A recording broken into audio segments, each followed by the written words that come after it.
तो ये देखिए ऐसा है कि महाराष्ट्र को आप दूसरे स्टेट से अलग समझिए। चुनाव आयोग और जो अदृश्य शक्तियां हैं, उसके बावजूद यहाँ पे एक ऑर्गेनाइज्ड, मतलब पार्टीज भी ऑर्गेनाइज्ड हैं, लोग भी ऑर्गेनाइज्ड हैं। तो जो काउंटर है वो काउंटर है बराबर का। ये यहाँ जो ये नहीं है क्या कि चुनाव आयोग जो कर लेगा वो चल जाएगा, लोग 17C का फॉर्म हो या बाकी हो। क्योंकि यहाँ क्या है कि कोऑपरेटिव जो सोसाइटीज हैं, अर्बन कोऑपरेटिव बैंक्स हैं, रूरल कोऑपरेटिव बैंक्स हैं, क्रेडिट सोसाइटीज हैं, शुगर कोऑपरेटिव्स हैं, ये सारे कोऑपरेटिव सेक्टर मजबूत होने की वजह से चुनाव कैसे लड़ना चाहिए और किस तरह से करना चाहिए, ये नॉर्थ की तरह अनऑर्गेनाइज फोर्स नहीं है। महाराष्ट्र की जनता और यहाँ की पार्टियां काफी ऑर्गेनाइज्ड है।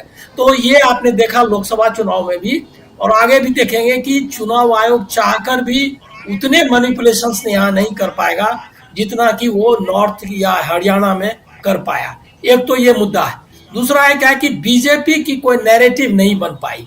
अब अभी पवार ने अभी शुरू किया है और बाकी लोगों ने भी ये बात कहनी शुरू कर दी है कि महाराष्ट्र जो है नंबर 1 स्टेट था इंडस्ट्रियलाइज औद्योगिक में, उद्योगों में, अब वो 5वें नंबर पर है। तो जो ये जो महाराष्ट्र वर्ष की मराठी अस्मिता है, यहाँ का प्रोजेक्ट जा रहा है वो ये में गुजरात में, ये एक बहुत बड़ा मुद्दा होने वाला है जिसका कि उनके पास कोई उनका काट नहीं है। बीजेपी कोई नैरेटिव कटेंगे बटेंगे वाला नैरेटिव के अलावा यहाँ कोई नैरेटिव बाकी जगह की तरह यहाँ भी नहीं कर पाया। लेकिन बीजेपी कर क्या रही है? बीजेपी कर क्या रही है कि बीएसपी या जो डमी जिसका कहा अभी, ये सब लोगों को, अभी मुझको किसी ने बताया कल ही कि पुणे में एक कॉरपोरेशन में 1000 वोट जिसको मिला था उसको दबाव डाल रहे हैं। अभी अब क्या हुआ मालूम नहीं, अभी पता करूंगा कि आप जो है चुनाव लड़िए एमएलए का। उसने कहा कि जब हमको कॉरपोरेशन के चुनाव में आया 1000 वोट तो हम वहां कैसे लड़ेंगे? तो उसने कहा लड़ना आपको नहीं है, लड़ेंगे हम, आप सिर्फ चुनाव पर्चा दाखिल करिए। बीएसपी का के कैंडिडेट थे, वहीं से चुनाव लड़ने के लिए उनको कहा गया है। तो ये कैंडिडेट्स, डमी कैंडिडेट्स, उसके बाद जो रिबेल्स है, ये सारा कर रहे हैं। लेकिन वो ये सब वो कर रही है, लेकिन उनका अपना प्रॉब्लम, अपने ही रिबेल्स, इवन मुंबई में जैसे गोपाल शेट्टी हैं या बाकी कैंडिडेट जो उनके फॉर्मर एमएलए जो वो सब लड़ रहे हैं चुनाव।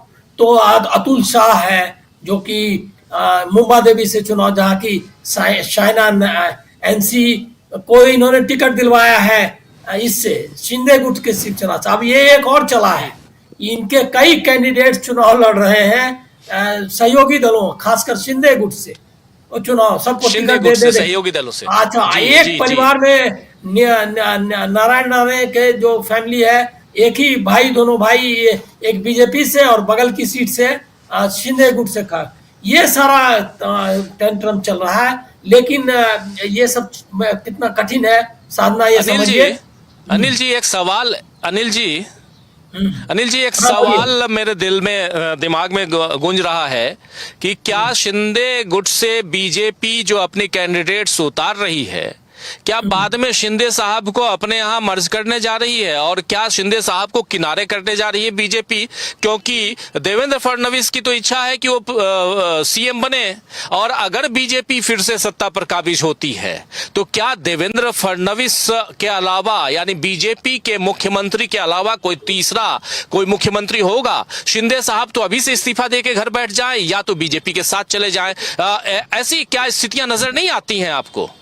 नहीं, देखिए इसमें एकदम क्लियर मामला है। शिंदे और अजीत पवार, आपने कठपुतली का खेल देखा है ना, उसमें कठपुतली देखकर लोग रोमांचित होते हैं, और जो पीछे डोरी घुमाता है उसके बारे में लोगों का ध्यान नहीं जाता है। असल आर्टिस्ट वो होता है जो कठपुतली नचाता है, लोग एंजॉय करते हैं कठपुतली को। तो शिंदे और अजीत पवार जब तक सेंटर में मोदी सरकार है और ईडी और सीबीआई और ये सब है, वो सब एकदम उसी तरह से हिलेंगे डुलेंगे जिस तरह से कह रहा है। और उसमें तो सिंपल है क्या है कि बीजेपी इतनी सीटों पर लड़ रही है कि उसको अपना ये चाहिए, मतलब बहुमत चाहिए, और कुछ इंडिपेंडेंट से जोड़ करके वो अपनी सरकार बना ले। शिंदे और अजीत पवार जाए तो जाए, तो इसमें शिंदे का तो कोई चांस ही नहीं है।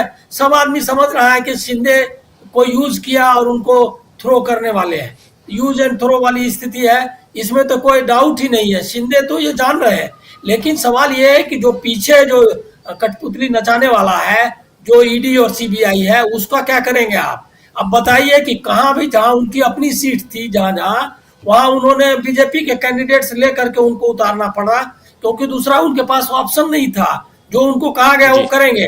अब अजीत, लेकिन इसमें सबसे रिसीविंग एंड पे अजीत पवार रहेंगे।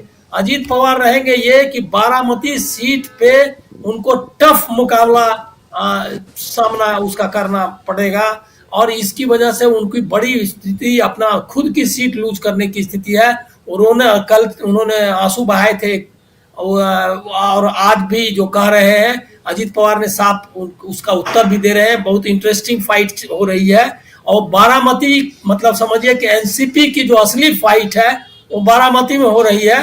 पवार ने डिक्लेयर कर दिया कि उनकी जो विरासत है वो अजीत पवार के पास किसी भी तरीके से नहीं जानी चाहिए। इसका मतलब कि सिर्फ यहाँ बारामती की विरासत नहीं, बल्कि एनसीपी की पूरी विरासत की बात हो रही है। तो वहां वो सबसे, और उनको बीजेपी का वो ट्रांसफर नहीं होने वाला है एनसीपी में, ये कोई भी आदमी जानता है, क्योंकि एनसीपी को वोट नहीं करेगा बीजेपी का कैंडिडेट, और बीजेपी का सपोर्टर न एनसीपी का सपोर्टर बीजेपी को वोट करने वाला, वही असली फाइट में रहे हैं। शिवसेना शिंदे को भी कुछ वोट मिल सकते हैं, लेकिन ये नहीं मिलने वाला।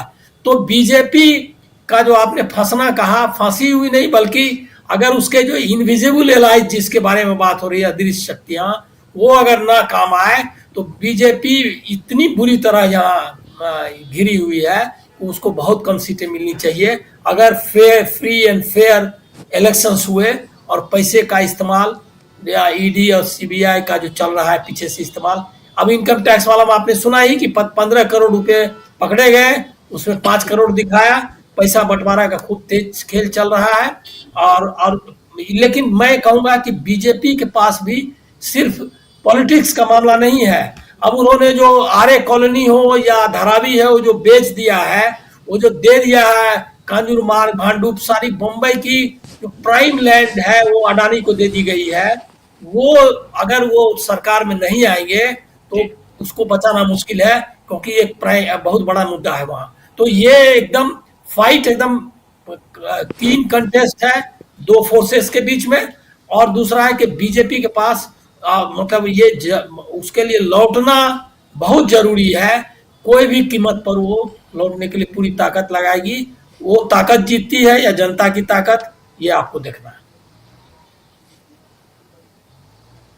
बिल्कुल बिल्कुल, कौन सी ताकत जीतती है? अदृश्य